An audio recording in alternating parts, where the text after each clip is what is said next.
Liu Kang is the hero of Mortal Kombat, except when he's not. The hero of Earthrealm and champion of all things good, except when he's not. The main character of the series, except when he's not. Liu Kang has a rough history with the Mortal Kombat series. The writers are very bipolar with his character. They make him the main character, then throw him under the bus to create drama. Being the main character in Mortal Kombat is rough. Just ask Shujinko. The man went from strongest boomer around to getting bodied by Zoomers who take selfies during their fatality. Bro saved the entire universe, and writers treat him like member berries. But hey, at least he becomes slightly playable in Mortal Kombat 1, which is more than Taven can say. Yeah, main characters have a tough life in Mortal Kombat. One game you're a hero, next game you're an evil henchman, or possibly forgotten entirely. Today's video will rank Liu Kang in every Mortal Kombat game based on his role in the story. So leave a like down below for Liu Kang, and if we get 2,000 likes, I'll do his bicycle kick in real life. Without any further ado, let's begin.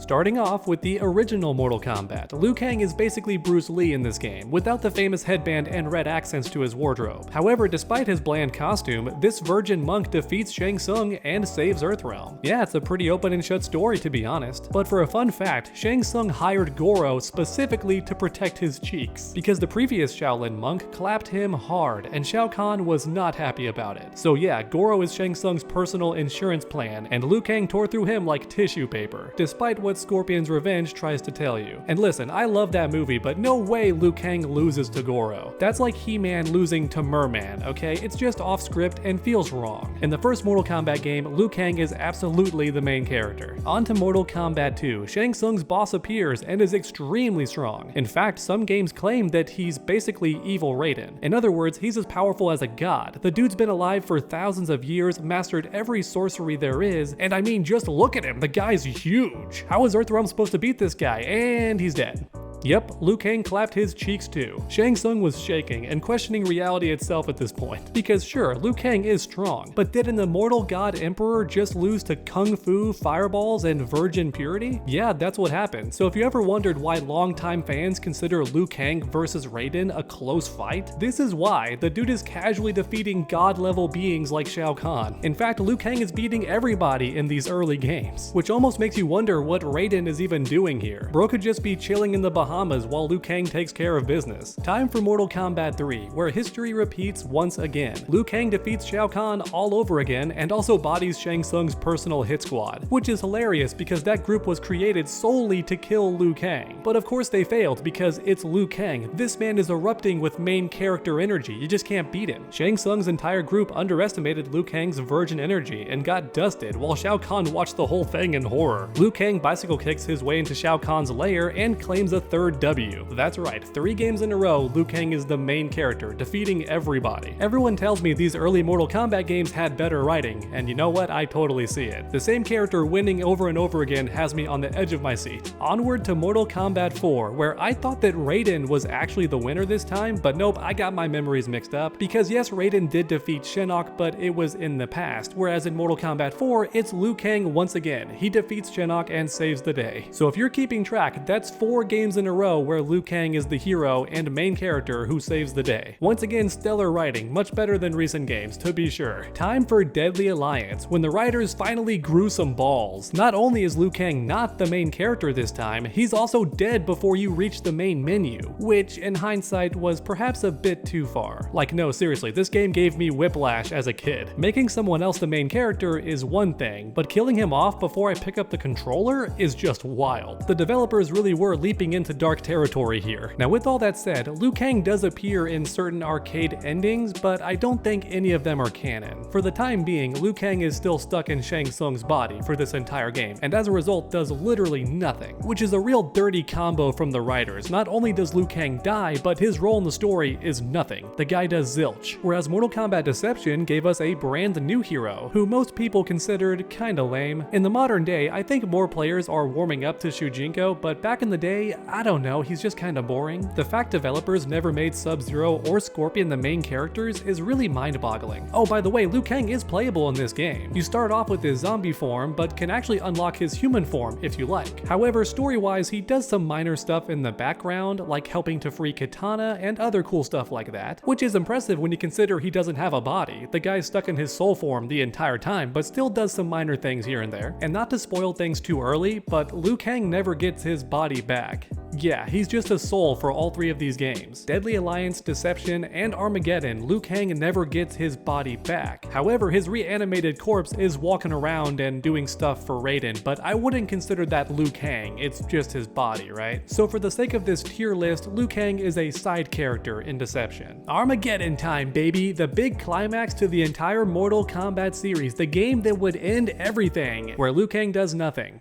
Yep, pretty much nothing. Because Taven is the new main character and meets with many characters along his journey, but Liu Kang never actually appears in Conquest mode. Instead, his soul is bonded with Nightwolf. In Deception, he was bonded with Katana, but I think she died or something? It's unclear. Anyways, Liu Kang is bonded with Nightwolf now, and together they both witness the terrible events of Armageddon, which means this might be the only game where Liu Kang is playable on the roster but does nothing to the story. Yeah, the former main character of Mortal Kombat does almost nothing in the final game. Well, final game at the time. Armageddon was meant to end the entire series, and yet the main character does nothing. It's kinda wild.